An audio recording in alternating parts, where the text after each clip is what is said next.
Hey, it's me again. Okay, so in response to um, David Platt's sermon on the redemption of Ruth, he was very particular about the way he integrated the book and the passage into what he was preaching about the biblical storyline and the overall message.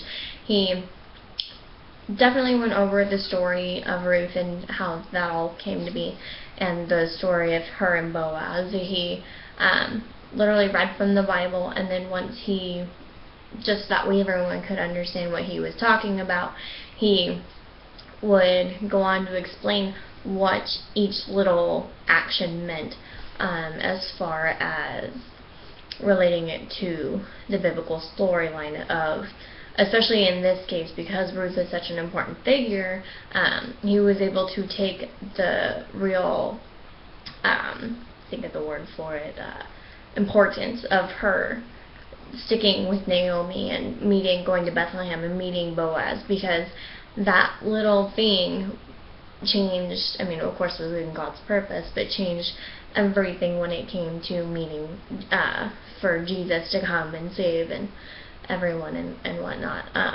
So that was a big thing, but he definitely went through each individual action, what it meant, the importance of it, and then once he was done with the entire story, he went back and, of course, referred to Matthew and the ancestry of Jesus, and how Ruth, even though she was not from Bethlehem, how she correlated into the storyline as well, and how important her figure was, and how important, it's not your typical modern day romance, but how important her part was in the story, especially of Jesus and the biblical storyline altogether. His way of articulating, he had a very interesting way of preaching, which it almost, I found it very intriguing, so I couldn't actually take my eyes away from him. He was very almost soft-spoken in the way he was articulating the message.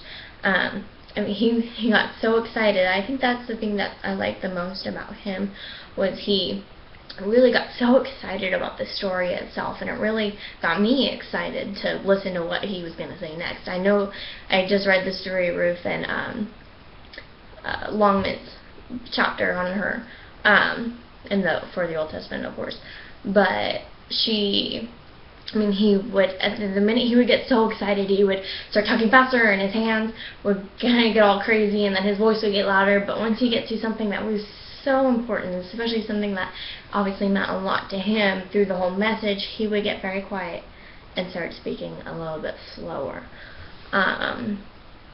To really help engage the audience, and he's definitely a great pastor, because of the way he engages his audience. He shows the emotion through, and towards the end when he was proclaiming the importance of the redemption, how Boaz helped redeem Ruth, and the importance of that, and how we're supposed to be our redeemers, the emotion that came out in his voice was very touching. It's not something you actually see too often. I know my pastor definitely talks that way, and he puts a lot of emotion in his voice, and I definitely always stay engaged in that.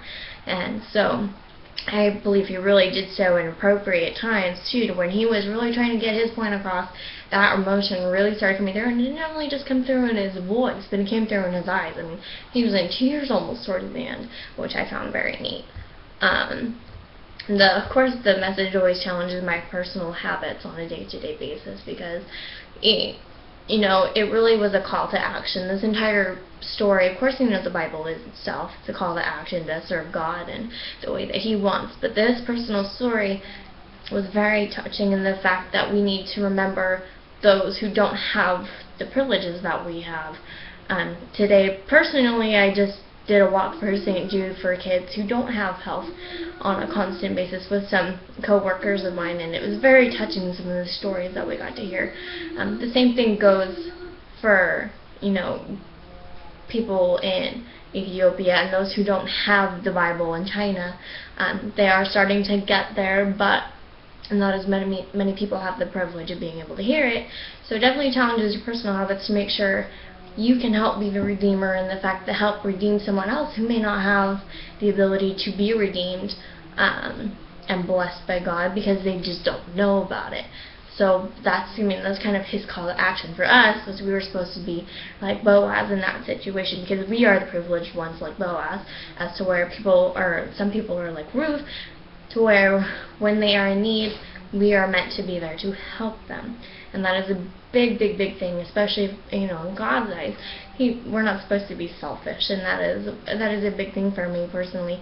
Helping other people that need help in times of need is a big, big thing.